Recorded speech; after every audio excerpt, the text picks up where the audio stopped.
So today we're going to talk about the challenges that exist in the travel business today a little bit. And it's interesting. What started this was my wife this morning. Is it safe? Should we go? Should we not go?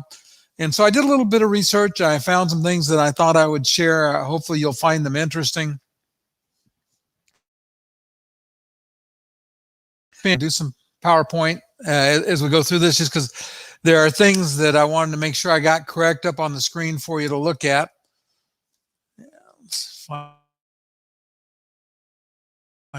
And just we'll start with the current stats. Diamond Princess, as of this morning, they are up to 174 passengers that are diagnosed with the virus. That's 600 people that are on board the ship. It'd be better if I could spell quarantine right. But anyway, that's counting 74 passengers now.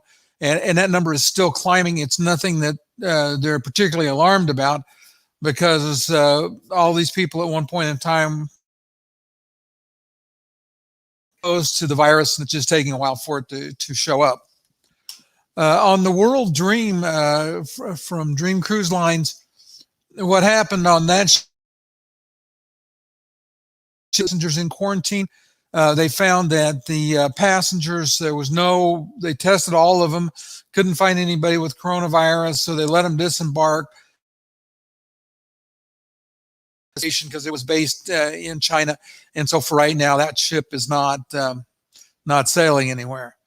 Good news for the Holland America, the Westerners are going to get off in Cambodia now. They thought yesterday they were going to wind up going to Thailand. Thailand wouldn't take them. And they were actually starting to get low on fuel. But Cambodia they're going to disembark there from the port. Holland America's chartered flights to Phnom Penh, and then they'll fly them back home. On the Royal Caribbean Anthem of the Sea, they tested everybody. They didn't have any coronavirus. They did have to repurpose that sailing. They didn't have time to go to Bermuda instead. So that's kind of an update on the current status. This is from the CLIA, which is the Cruise Line International Association. It's kind of the trade organization for cruise lines. This is their policy, and it's going to be implemented by all of the member cruise lines. So this is pretty much the cruise line. If you've been to China, Hong Kong, or Macau, within 14 days, you can't get on the ship. Now, what I will say is on that and are using a 30-day period of time. And then there's also some country issues we'll talk about as we go on. In addition, I'm not going to read this to you, but in addition, they're doing a checklist, and some cruise lines are actually taking temperature before they let you on board, just to make sure. And so the collective of that, well, actually, we'll come back to that in a minute. Here's some cruise line cancellations, because I want to come back and talk about whether it's safe to go, but I have a slide for that. Canceled all their China and Hong Kong. Celebrities canceled China and Hong Kong. Costa's canceled sailings on the Serena, the Venezia, the Neo Romantic sailing dates, and all of these are extending into February pretty much. And then as they go forward, they're going to assess the situation. They'll probably start calling in China, but if they don't get things under control, those will stay canceled for a while. Crystal to Taipei on cruises through the end of March. The QM2 is Queen Mary II is going to Singapore instead of Hong Kong. That's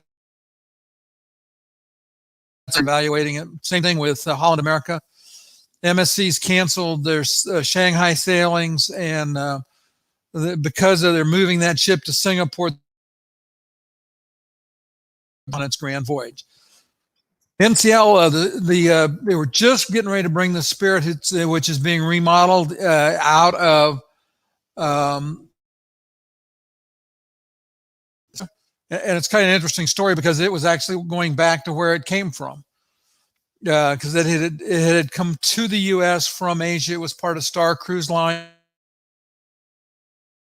Its first sailing in the United States. Was a story for another time. But anyway, so they canceled all of their sailings through December in Asia. On other, as of today, I couldn't find any word on what they're going to do with her, where she's going to go instead. I think that everybody's still kind of up in the air trying to figure it out. They've changed to two sailings, or two ports, I should say. They've changed from Shanghai to Tokyo for cruises on May 2nd and June 3rd. And 11 sailings, because those were supposed to be round trip Shanghai. So they don't want to they don't want to visit Shanghai at this point in time.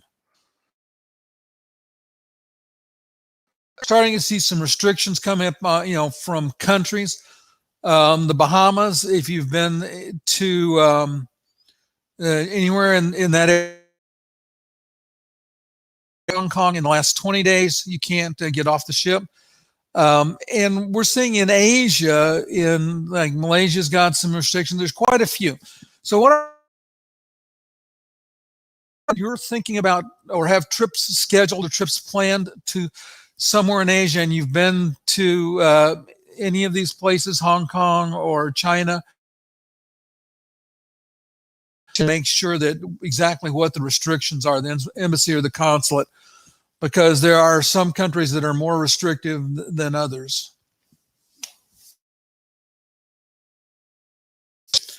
First of all, if you've traveled to an affected area in the last 20 days, you need to check with your travel agent or your travel provider.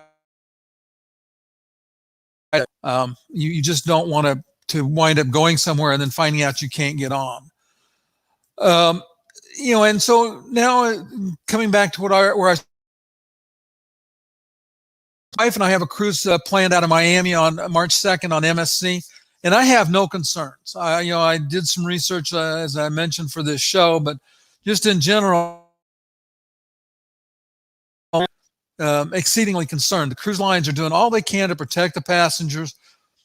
They're doing what they can to keep crew members and passengers through. Some of these countries where there's a problem, they're just not letting them on the ship. So you can be fairly comfortable that that's safe. Ship, do the things you would normally do. Wash your hands and use sanitizers. Norovirus is much more contagious. It's not quite as serious, but that is something else that are probably bigger risks than the coronavirus for passengers in the United States and traveling in the Caribbean and the areas. So what if you want to cancel? You have travel booked and you want to cancel. This becomes really iffy. Insurance, you're probably going to be covered. If you don't have that kind of insurance, and there was an example with NCA, they wanted to cancel, they decided they were afraid, and it was an expensive cancellation. I want to say it was on the order of $34,000 or something close to that number. And for any reason coverage, and the cruise is going as scheduled, so there was no reason for the cruise line to let them out of the agreement. And that's for individuals that don't travel a lot. You need to understand that once you make final payment, that you become in a situation where, depending on the time frame, you're going the money you put up for a trip, and maybe all of it if you decide not to go. One thing to be aware of too is that some January that the World Health Organization made a declaration about this becoming a potential pandemic. So that may affect your coverage with insurance. If you made a reservation after the 20th, well, let's say you already knew about coronavirus. Now, we wouldn't have known the scale and how contagious and a lot of things about it. But from the you booked with that knowledge. So that could affect what your situation would be for travel as well. I am open. Go ahead and post them. I'll try to see if I can answer them. So now here's the question. What if you get sick? If let's say that you go on a cruise, or not norovirus, but coronavirus. So the comment I can make is that you are probably going to be covered for your medical bills. And if you have to be medically evacuated, it's probably going to be covered as well, depending on your insurance. But again, you'd have to check specific coverage with who you get your travel insurance from. Without travel insurance, there's just so many things that can come up, and you may wish you had it. So I always have it. I buy it as an annual policy. December, so it was even before norovirus came around. So back to this, to the point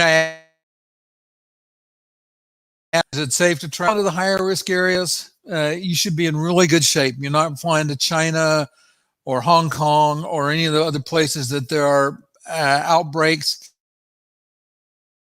For instance, until it's out of quarantine, things are, your probability that you're safe are fairly high. And it's such that I'm going cruising because it bothered me.